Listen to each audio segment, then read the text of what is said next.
Ubu ni saa 10:30 ku isaha mpuzamahanga ya GMT, ni saa 12:30 ku masaha yo mu Rwanda no mu Burundi. Muri studio muri kumwe na Prudence Ngiyumva. Wewe hoteza amatwi BBC gahuza miryango aho uri hose ku isi, kaze kuri radio, kuri Facebook live mu buryo bw'amashusho, kuri bbcgahuza.com no ku mirongo migufi ya shortwave. Dore ingingo z'ingenzi z'amakuru turambura mu kanya kuri uyu wa kane tariki ya 22 z'ukwezi kwa 9.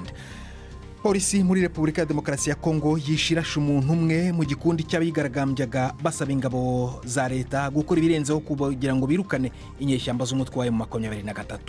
Abarimo basaba ko ikibazo gishira, intambara ishira, kugira ngo abaturage birutse mu byabo muri Jomba, Bweza, Busanza na Kisigari basubire mu byabo batangire ubuzima busha.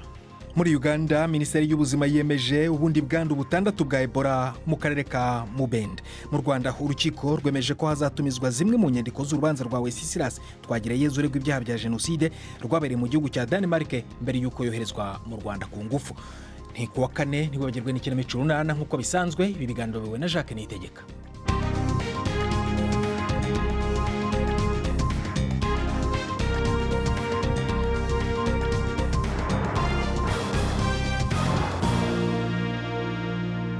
Ikaze ku makuru arambuye, duhera ku makuru avugwa ku Burusiya. Imyitwarire y'Uburusiya muri Ukraine yamaganwe bikomeye mu nama idasanzwe y'akanama k'umutekano muri Loni.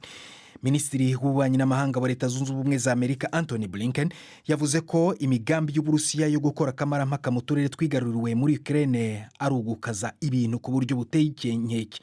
Umunyamabanga mukuru wa Loni Antonio Guterres yavuze ko imvugo y'ikoreshwa ry'ibisasu bya kirimbuzi nuclear cyangwa nucleaire nk'uko byavuzwe mu ijambo ryanyuze kuri televiziyo na Perezida Putin ejo hashize kuwa gatatu itemewe na gato.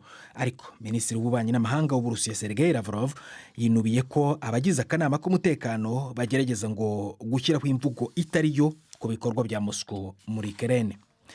Hagati aho umubare w'Abarusiya benshi bakomeje kuva mu gihugu umunsi umwe nyuma y'uko Perezida Putin ategeka yinjiza mu gisirikare ry'inkeragutabara mu 300 kujya kurwana muri Ukraine ukomeje kuzamuka. Imirongo miremire y'imodoka yari ku mipaka ya Georgia, Kazakhstan na Mongolia. Ingendo z'indege zishobora kujya mu bihugu bidasaba Abarusiya visa nka Turukiya zagurishijwe zirashira mu gihe cy'iminsi mikiri imbere. Ariko umuvugizi wa Kremlin, ibyo ni ibiro bya Perezidansi y'Uburusiya, yavuze ko amakuru y'Abarusiya bahunga igihugu arimo gukabirizwa. Umuryango urengera uburenganzira bw'ikiremwamuntu mu Burusiya uravuga ko bamwe mu bantu benshi batawe muri yombi mu myigaragambyo yamaganaga kwinjiza abantu mu gisirikare ejo hashize kuwa gatatu bahise ahubwo bakinjizwamo. Polisi muri Repubulika ya Demokarasi ya Kongo irashe umuntu umwe mu gikundi cy'abigaragambya basaba ingabo gukora ibirenzeho bakabakiza inyeshyamba za M23. Amakuru aravuga ko iyo myigaragambyo yari yahagaritse ubuzima mu mujyi wa Rucuru mbere y'uko polisi irekura amasasu. Iyo myigaragambyo ibaye nyuma y'inama y'ejo yahuje Perezida Paul Kagame na Perezida Tshisekedi. Abo baperezida bombi bakaba barahujwe na Perezida Macron w'Ubufaransa i New York mu nama nkuru ya Loni, aho bitabiriye iyo nama rusange. Gushaka kumenya uko byifashe muri iyo myigaragambyo, mu kanya gashize mugenzi wanjye Jacques Niyitegeka avuganye na Innocent Ndayigije, n'umuyobozi w'ishyirahamwe ritegamiye kuri leta Nouvelle Société Civile Rucuru. Imyigaragambyo iri kubera hano i Rucuru, hano ku biro bya teritwari ya Rucuru, ariko hose yahabaye za Kiwanja, Irubare, za Rugari, hose habaye imyigaragambyo yahamagajwe na umuryango gwa Société Civile Force Vive ya teritwari ya Rucuru. Niyo mpamvu uri kumva n'amasasu gari kuvuga. Abari mu myigaragambyo barasaba iki?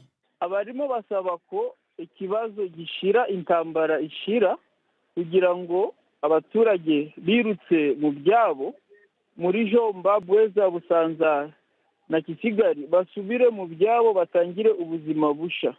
Kuva mu gitondo abigaragambya bagiye ku biro bya teritwari ya Rucuru bicara ntamahane bari gutera, ariko polisi yaje ishaka kubirukana, bararasa, kugeza n'ubu baracarasa, kandi habonetse inkomereke n'umuntu umwe wakomeretse bamujanye ku bitaro bikuru bya Rucuru, ariko buno yapfuye. Imyigaragambyo yari y'abaturage ba Rucuru hamwe n'impunzi bararambiwe ko impunzi zo bakiriye barazirambiwe bashaka ko zisubira iwabo. Urwo rusaku numvise ni bande? Oya, ni polisi burya iri kurasa, iri kwirukanaho abantu paske bacica uwo muntu mu gitondo kugeza n'ubu abantu barakaye cyane, none polisi iri kurwana n'abaturage.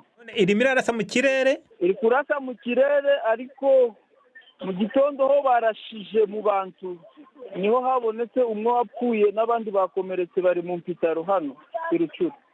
Ni ukuvuga rero ko itakiri imyigaragambyo ahubwo byahindutse imvururu? Iri myigaragambyo yari kwicara iyo bita sitini ku teritware, ariko polisi yabyanze.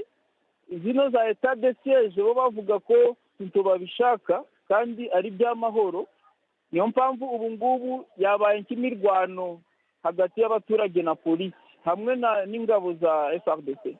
Ndosandagije umuyobozi w'ishyirahamwe ritegamiye kuri leta Nouvelle Société Civile Rucuru, turacyagerageza kuvugana nabo muri leta kuri iyi nkuru y'iyo myigaragambyo n'umuntu warashwe. Tukiri aho ngaho muri Kongo, ariko mu burasirazuba bwayo abacungagereza baravuga ko abafungwa hafi 50 bapfiriye muri gereza mu mujyi wa Kalemi muri uyu mwaka wa 2022, benshi muri bo bakaba barazize inzara. Umuryango ukorera muri ako karere utegamiye kuri leta wabwiye radio yaho ko abo bafungwa bagaburirwaga inshuro 2 cyangwa se 3 gusa mu cyumweru, kandi ngo indwara y'igituntu yacaga ibintu mu byumba bya gereza. Abayobozi bo ku rwego rw'intara iyo mibare ntibayemera, ariko rero impirimbanyi ihanganira uburenganzira bwa kiremwamuntu Nathan Mugisho yavuze ko ibi atari ibintu byo kwihanganirwa. Yongeyeho ko umukuru w'intara iyo gereza irimo yagombye guha imfungwa ibyangombwa by'ibanze bakeneye kugira ngo babeho. Abafungwa basobanura uburyo babayeho muri gereza ko ari uburyo bukabije. Mu twumba twa gereza ducucitse ku buryo 1/2 cy'abafunze ari bo baryama mu gihe runaka, abandi bakagomba guhagarara kugira ngo bahe umwanya bagenzi babo. Igereza icumbikiye abantu bakubye inshuro 4 ubushobozi bwabo yubakiwe kugira ngo ifunge. Minisiteri y'ubuzima muri Uganda yemeje ubundi bwandu 6 bwa Ebola mu karere ka Mulembe. Mu kiganiro cy'abanyamakuru cyakorewe ku rubuga nkoranyambaga cyangwa se ku rubuga mu buryo bw'ikoranabuhanga kuri uyu wa kane, ikiganiro cyakozwe n'ishami rya Loni rishinzwe ubuzima ku isi OMS, yavuze ko kugeza ubu impfu zimaze kwemezwa ari rumwe mu gihugu. Iki cyorezo ni icya 3 muri Uganda cya Ebola cyo mu bwoko bwa virusi yo muri Sudan. Inkuru ya Penches Atwahire uri Kampala, barizwaho na Yvette Kabatese. Abayobozi batangaza ko abemejwe ko basanzwemo iyo ndwara baturuka mu bice byinshi by'ako karere, ndetse umwe muri bo ari mu kandi karere bituranye. Minisiteri y'ubuzima ya Uganda yavuze ko yakurikiranye abandi bantu barenga 40 bahuye n'umuryango wayigaragayemo bwa mbere. 11 muri bo bashizwe mu kato. Umusore w'imyaka 24 yapfuye kuwa mbere nyuma yo kugaragaza ibimenyetso by'umuriro no kuva amaraso. Yari yabanje mu mavuriro atandukanye yaho mbere yo kujya mu bitaro bya leta by'akarere. Impuguke zitangaza ko ubwoko bwa Ebola bwagaragaye muri Sudani bwagiye bugaragaza ko ibipimo byo kuyandura, ibyo kuzahara n'ibyo gupfa biri hasi ugereranije n'iyagaragaye muri Kongo. Ni ku nshuro ya 4 Ebola yadutse muri Uganda. Abayobozi barakomeza guhumuriza abaturage n'umuryango mpuzamahanga ko bafite ubushobozi buhagije bwo guhangana n'icyo cyorezo.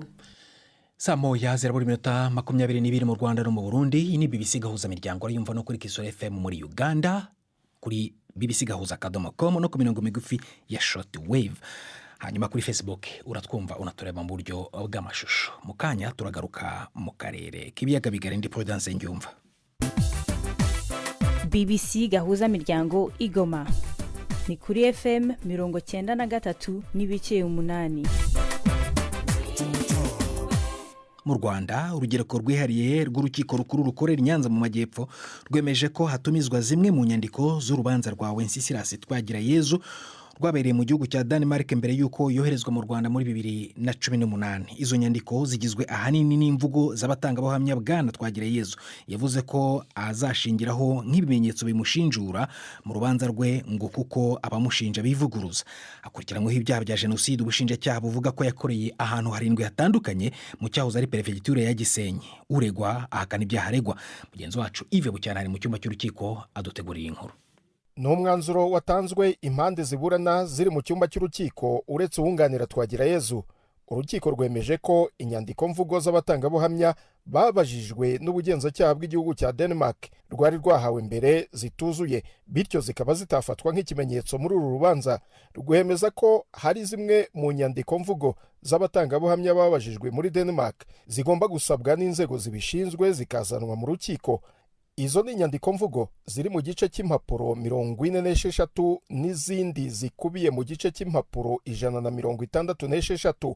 Izigomba gusemurwa zikaba impapuro zigera ku 106. Urukiko kandi rwavuze ko izo mpapuro zigomba kuba zuzuye, zidafite ahasibwe, zigaragaza umwirondoro wose w'abagenzacyaha babajije, uw'abatangabuhamya babajijwe n'ibyo babajijwe byose, kandi ngo ari umwimerere cyangwa se kopi zemejwe ko zihuje n'umwimerere. Mu iburanisha ryari ryabanje, urukiko rwari rwagaragaje impungenge z'uko ibimenyetso bya mbere byari byoherejwe na Denmark rwasanze impapuro ziriho ubuhamya butandukanye zitari umwimerere, kandi ko hari amakuru zitagaragazaga kuko yasibwe cyangwa yaciwemo imirongo. Ibyo urukiko rukabibona kimwe n'ubushinjacyaha. Ni mu gihe Maître Bikotwa n'uwo yunganira bo bashinjaga Denmark kuba yarimanye ku bushake impapuro z'umwimerere.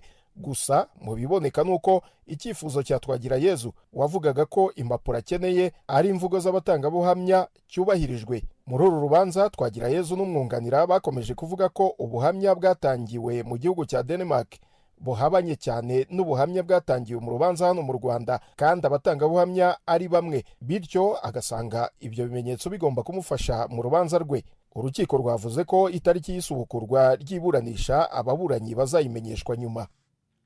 Tujya mu karere k'uburasirazuba bwo hagati, aho imyigaragambyo muri Irani yadutse no mu yindi mijyi irenga 8. Ku munsi wa gatandatu w'imyigaragambyo n'imyivumbagatanyo yasembuwe n'urupfu rw'umwangavu wapfuye amaze gutabwa muri yombi na polisi ishinzwe imyitwarire mu gihugu. Televiziyo ya leta iravuga ko abantu 17 bamaze kwicwa, barimo n'abashinzwe umutekano 3. I Mashhad, hafatwa nk'umujyi mutagatifu mu gihugu, umukobwa yahagaze ku modoka ya polisi asakuza agira ati ntidushaka Repubulika ya Kiyisilamu. Abasirikare bakomeye barinda inzego z'ubutegetsi mu gihugu basabye urwego rw'ubucamanza gucira imanza abakwirakwiza amakuru bavuga ko atariyo ndetse n'ibihuha, kandi abategetsi bagerageje gufunga interinete mu gihugu. Mahisa Amini w'imyaka 22 yapfuye kuwa gatanu w'icyumweru gishize, iminsi 3 gusa nyuma y'uko atawe muri yombi kubera kurenga ku mategeko akarishye agenga imyambarire y'abagore muri Iran. Umutegetsi wo muri Palestine yasobanuye amakuru ko Minisitiri w'Intebe w'Ubwongereza Liz Truss ari gutekereza kwimurira ambasade y'Ubwongereza i Yerusalemu muri Isiraheli nk'amahano. Sabri Saidam uri ku rwego rwo hejuru mu ishyaka Fatah rigenzura ubutegetsi bwa Palestine yasabye guverinoma y'Ubwongereza kugenzura no kongera gutekereza kuko buhagaze. Madame Truss yabwiye mugenzi we muri Isiraheli Yair Lapid ejo ahashize kuwa gatatu mu nama ya Loni i New York ku migambi yo gusubiramo aho ambasade y'Ubwongereza iri muri Isiraheli. Nta gihugu gikomeye ku mugabane w'Uburayi cyari cyakurikira Leta Zunze Ubumwe za Amerika mu kwimura ambasade yacyo nyuma y'uko uwahoze ari Perezida Donald Trump afata icyemezo cyateje impagarara cyo kwimura ambasade ya Leta Zunze Ubumwe za Amerika ikava i Tel Aviv ijya i Yerusalemu muri 2017. Ubutegetsi bwa Isiraheli n'ubwa Palestine bufata i Yerusalemu nk'umurwa mukuru wabwo. Iyi ni BBC Gahuza Miryango. Umva n'ukundi kuntu ushobora kuyumva usibye kuri bbcgahuza.com. Ibiganiro bya BBC Gahuza Miryango mukunda nk'amakuru, imvo n'imvano, urunana, ikiganiro cy'abagore cyangwa abaza muganga, ubu biraboneka kuri podcast. Jya kuri bbcgahuza.com maze ushake ahari podcast. Amakuru yose y'uko podcast ikora n'uko wayishyira muri telefone yawe byose urabihasanga.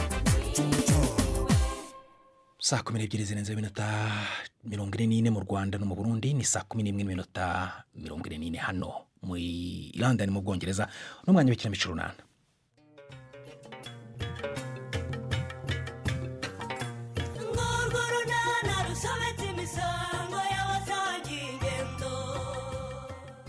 Cedric ngo afite gahunda yo gutungura Jackie. Azamutungura ate? Ruremesha barasaba imbabazi. N'urunana. Ego mana yanjye, none se sheri ndakumva de kubyutse kare we. reka mbyuke shana reka mbyuke rwose. ugiye gukora iki se muri iki gitondo ko atari cyo gihe wajya kubyukira koko?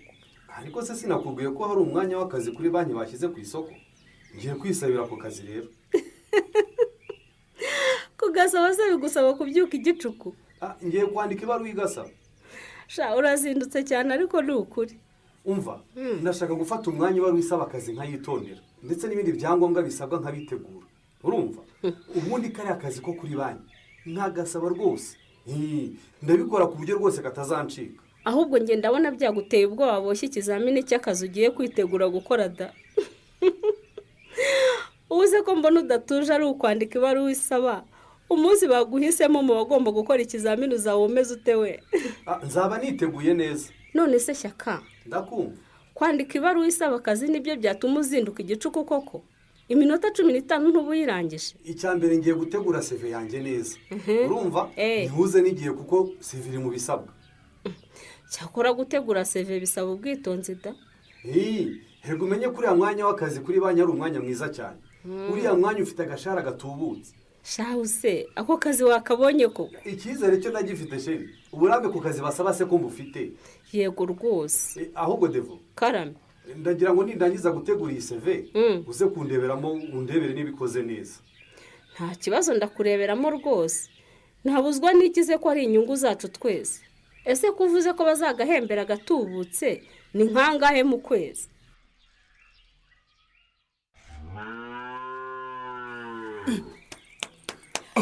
None se Rureme. Ndakumva murebwe. Kano gatotsi ka mu gitondo kameze neza rwose. Byo kujye gukama rero ubone kujya muri ariya mata izuba ritari ryakamba. Ahubwo se murebwe. Ndakumva. Ahubwo se ndabiherahera. Ibiki? Niko ko numva mbere y'uko mbyuka ngira ngo tubanze. Ndakwiyamye Rureme ibyo kujye gukama. Cyore ariko nuko isi nyine wunca mu ijambo narangize kuvuga mwumva icyo nshaka kukubwira. Nshaka kukubwira ngo tubanze tuvugane nkisabira imbabazi rwose. Ngo ndashaka kugusaba imbabazi. Wowe usaba imbabazi ninde? Nta wundi ni wowe murebwaye. Ubwo se urasaba imbabazi ziki? Urumva nyuma y'ibiganiro by'ejo byabaye mu mwiherero hano mu rugo rwacu naje kuganira n'abandi bagabo bagenzi banjye. Nakomeje kubitekerezaho rero. Yewe n'iri joro rwose ntugire ngo narayinsinziriye neza kuko ari byo narayintekerezaho. Sinkubwiye ko ngo ari bwo agatotsi kari kantwaye. Yego niko mbwiye. Ubwo rero natekereje sanga hari amakosa nakoze rwose. Ibyo nakoze rwose si byiza rwose. Nagiye mfata ibyemezo bidahwitse pe. Yewe rwose byanatumye haza agatotsi hagati yanjye ndetse n'uriya muhungu wacu Petero. Byo niko bimeze rwose. Uretse n'ibyo ahubwo mbona muri iki gihe navunikaga cyane bikampenda kubera ko buri kintu ari ngewe wagikoraga. Niko bimeze. Ibyo rero byose narabyumvise none ubu ngusabye imbabazi pe. Nsabye imbabazi nitwaye nabi. Yewe urakoze ni ukuri kubyumva no gusaba imbabazi. Nizere kuzimpaye rero. Ndaziguhaye pe. Urakoze cyane murebwe. Urakoze cyane rwose pe urakoze. Ariko rero nanone ndumva atari jyewe jyenyine ukwiriye gusaba imbabazi. Undi nzisaba ninde se kandi? Ndumva izo mbabazi ugomba kuzisaba Petero ndetse na Mutesi. Ubwo byakorohara? None se ubwo urumva ari jyewe njyenyine wababaje? Okay. Petero rwose ndumva nazisaba pe. Nawe ndaza kuzimusaba rwose. Ariko Mutesi we rwose sinzi aho ndi bumuhere pe. Sinzi aho namuhera. None se Rureme. Ndakumva. Ubwo koko niba wumva ubabajwe n'ibyo wakoze ukaba wumva ushaka gusaba imbabazi kuki uvuga ko kuri Mutesi wo bitakorohera?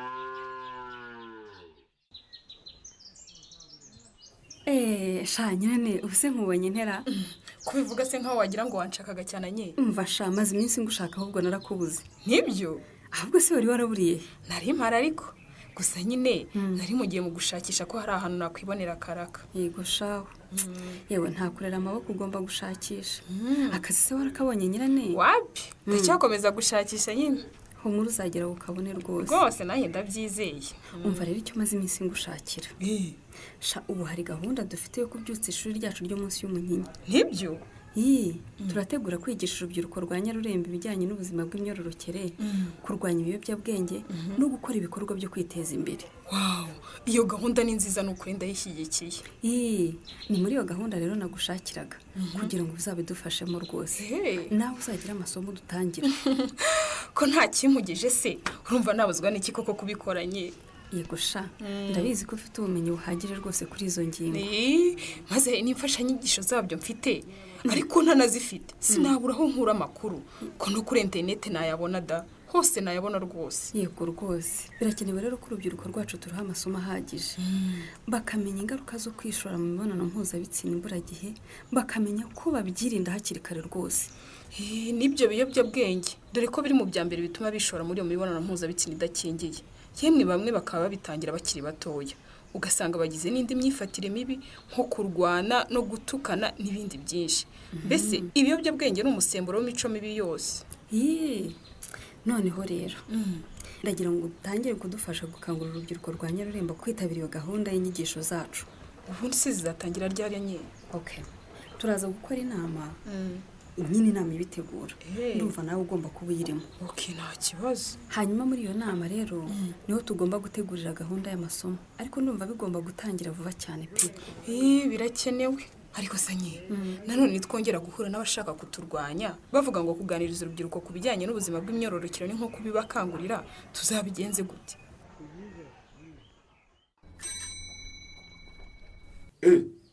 Pete Pete ko nkabagaraho kunyitaba ahubwo ukindira mu gikari wa mwana we. Niko Pete? Karame. Enda hano. Enda hano rero tuvugane, hanyuma unanyogereza ayo majerekani nagiye muyama amata uyabice yogisha. Niba ayo majerekani ndaje nyoze mu kanya. Ngaho se ngwino tunavugane. Oya papa, oya rwose. Ngo iki? Ntabwo nza. Kubera iki? Ubwo ndabizi nta kindi mushaka nanone n'intonganya. Mbabara rwose sinshaka kujya mpora ntongana nawe buri munsi uri data. Nta ntonganya nshaka papa. Intonganya ziki se wa mwana we rwose ndavayo hano? Ko nsigaye mbona sigiye cyose muvuga nabi, muvuga mutongana. Muvuga nabi, ubwo nyine ndabizi nibyo mugiye kongera gukora. Humura rwose mwana wa. Ariko urya ko kuzi ko mwahamutse? Ndavayo humura. Waraduhahamuye nyine. Nese ko igihe cyose uhora utongana, muvuga nabi, ubwo se koko mwamubona amaherezo azaba yayo. Umva, humura mwana wa, ndagira ngo rwose tuvugane. Saba imbabazi rwose. Nanjye nasanze atari byo rwose. Ndavayo. Papa, ibyo byo ntibishoboka. Ngo ntibishoboka? Kandi ariyo gahunda natangiye. Oya papa, simbyizeye pe.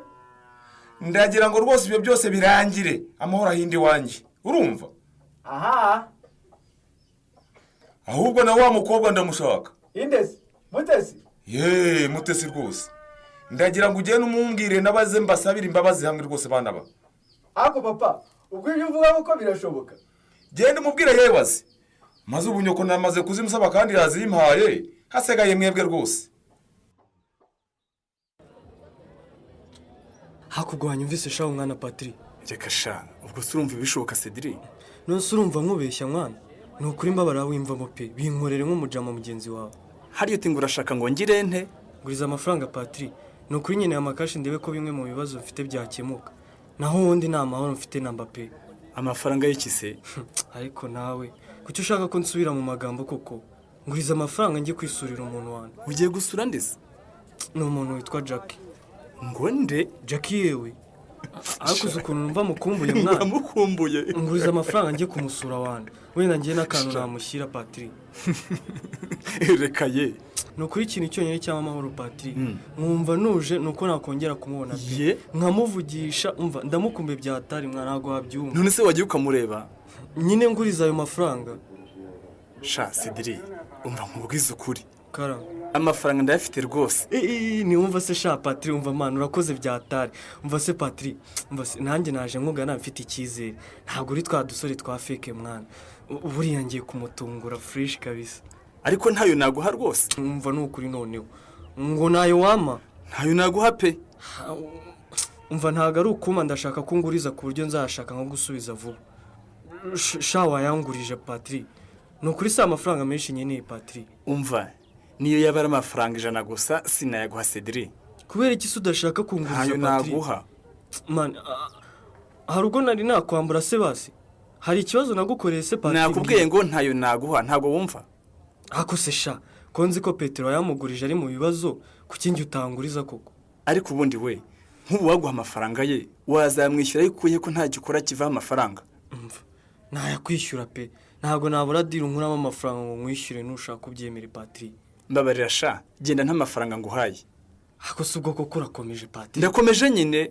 Uranyimye koko? Uzi ko najyaga nibeshya ko turi inshuti, burya tutarizo we. Nibyo koko inshuti uzimenyera mu byago pe. Oya Cedric unyumve neza. Uzambwira ibindi ngukorera ariko byo kukuguriza amafaranga byo rwose ntibishoboka. Ubwo nyaguhe nabanyaguhaye nyine, sicyo bisobanuye. Naho ibyo kuvuga ngo uzanyishyura ntiwanyishyura rwose ndabizi. Sinshaka ko dupfa ubusa Cedric. Ako se man, ko hari abagabo badapfa abandi, wamfashije ngasura Jackie. Uyu munsi ninjye ufite ikibazo, ejo niwe wazakigira. Nyafite nazayaguha pe. Nushaka kubyemera Cedric ntabwo nkuguriza. Cyane ishyari Patri. Ishyari ry'iki njye nkugiye ishyari gute? Nta kibazo. Reka nshakisha ubundi buryo nayabonamo. Ariko uko byagenda kose ngomba kujya gusura Jack aho afungiye rwose pe.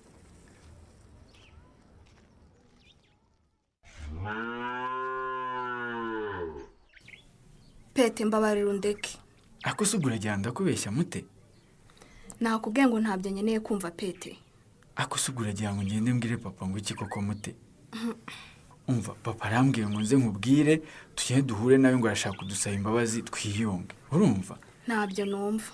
Icyo tumva se niki? Ariko urumva nta bwenge ngira Pete. Urashaka kumfata nk'udatekereza?